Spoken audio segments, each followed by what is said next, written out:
ভারতীয় অর্থনীতির ইতিহাসে আবারও তৈরি হলো এক গুরুত্বপূর্ণ মুহূর্ত। মঙ্গলবার অর্থাৎ 16ই ডিসেম্বর মার্কিন ডলারের বিপরীতে 91 এর গণ্ডি ছুঁয়ে ফেলল ভারতীয় রুপি। ইন্ট্রাডে ট্রেন্ডে এই প্রথমবার রুপি 91 টাকার কাছাকাছি পৌঁছালো, যা কার্যত এক ঐতিহাসিক রেকর্ড পতন। গত 10টি ট্রেডিং সেশনে রুপি প্রায় 1 টাকা দুর্বল হয়েছে। শুধু গত 5 দিনেই রুপির অবমূল্যায়ন প্রায় 1%। কিন্তু প্রশ্ন হলো, কেন এত দ্রুত নামছে রুপি? এর প্রভাবই বা পড়বে কার ওপর? সাধারণ মানুষের জন্য এর মানে কি?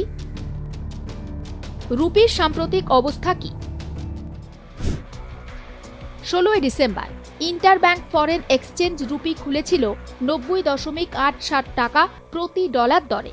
দিন গড়ানোর সঙ্গে সঙ্গে ক্রমশ দুর্বল হয়ে পড়ে ভারতীয় মুদ্রা।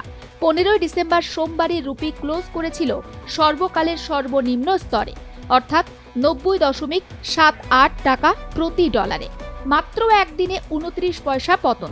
এর আগে এমন ধারাবাহিক চাপ রুপির ওপর খুব কমই দেখা গিয়েছে। রুপি পতনের প্রধান কারণ কি? এই পতনের পিছনে একাধিক কারণ কাজ করছে। 1. বিদেশি বিনিয়োগকারীরা টাকা তুলে নেওয়া। এটাই সবচেয়ে বড় কারণ। ফরেন ইনস্টিটিউশনাল ইনভেস্টর্স বা এফআইআইদের লাগাতার বিক্রি। শুধু সোমবারই বিদেশি বিনিয়োগকারীরা শেয়ার বাজার থেকে তুলে নিয়েছেন 1468 কোটি টাকার বেশি। যখন বিদেশি বিনিয়োগকারীরা টাকা তুলে নেন, তখন ডলারের চাহিদা বাড়ে, রুপির চাহিদা কমে। ফলাফলস্বরূপ রুপি দুর্বল হয়ে যায়। 2. ভারত আমেরিকা বাণিজ্য চুক্তি নিয়ে অনিশ্চয়তা। আরেকটি বড় কারণ হলো এটি, ইন্ডিয়া ইউএস ট্রেড ডিল নিয়ে স্পষ্টতা না থাকা।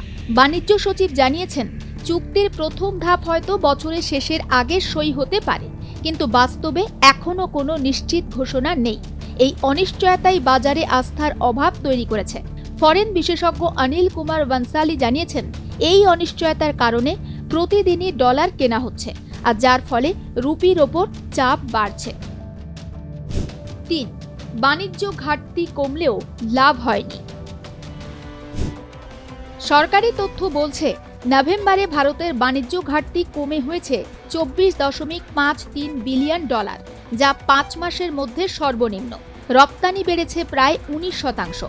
আমদানি কমেছে সোনা, অপরিশোধিত তেল ও কয়লার ক্ষেত্রে। কিন্তু এত ইতিবাচক খবরের পরও রুপি ঘুরে দাঁড়াতে পারেনি, কারণ বিদেশি বিনিয়োগকারীদের আস্থা এখনো ফেরেনি। মুদ্রাস্ফীতির ছবিটা ঠিক কেমন?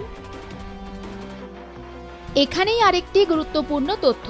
হোলসেল প্রাইস ইনফ্লেশন বা পাইকারি মূল্য সূচক নভেম্বর মাসে -0.32%, অর্থাৎ টানা দ্বিতীয় মাস পাইকারি স্তরে মুদ্রাস্ফীতি ঋণাত্মক।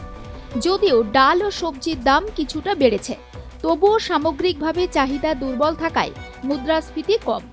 এটাও ইঙ্গিত দিচ্ছে অর্থনীতির গতি এখনো পুরোপুরি স্বাভাবিক হয়নি। বিশ্ববাজারে প্রভাব কি? বিশ্ববাজার থেকেও কিছুটা স্বস্তির ইঙ্গিত রয়েছে।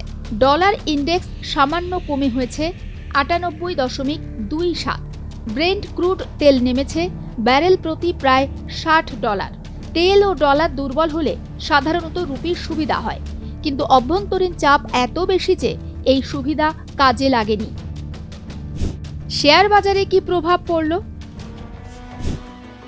রুপির পতনের সরাসরি প্রভাব পড়েছে শেয়ার বাজারে।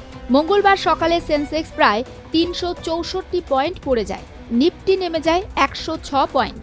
বিদেশি বিনিয়োগকারীদের বিক্রি এবং রুপির দুর্বলতা দুইয়ের জেরে বাজারে চাপ তৈরি হয়েছে। সাধারণ মানুষের জন্য এর মানে কি?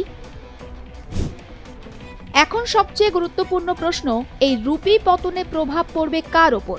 আমদানি করা পণ্য আরও দামি হবে, তেল, ইলেকট্রনিক্স, মোবাইল, ল্যাপটপ। বিদেশে পড়াশোনা ও ভ্রমণ আরও ব্যয়বহুল হবে। জ্বালানির দামে চাপ পড়তে পারে, যা পরোক্ষভাবে নিত্যপণ্যের দাম বাড়াতে পারে। তবে একটা ইতিবাচক দিকও আছে, রপ্তানিকারকদের সুবিধা হবে, কারণ দুর্বল রুপিতে বিদেশ থেকে বেশি টাকা পাওয়া যায়। আগামীর পথ কি?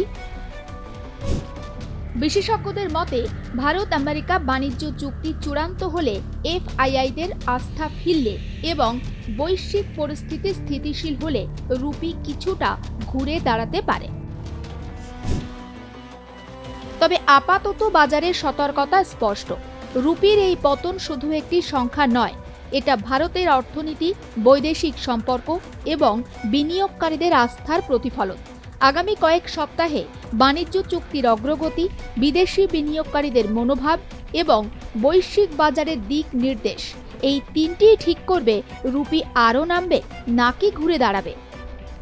ব্যুরো রিপোর্ট, আর প্লাস নিউজ।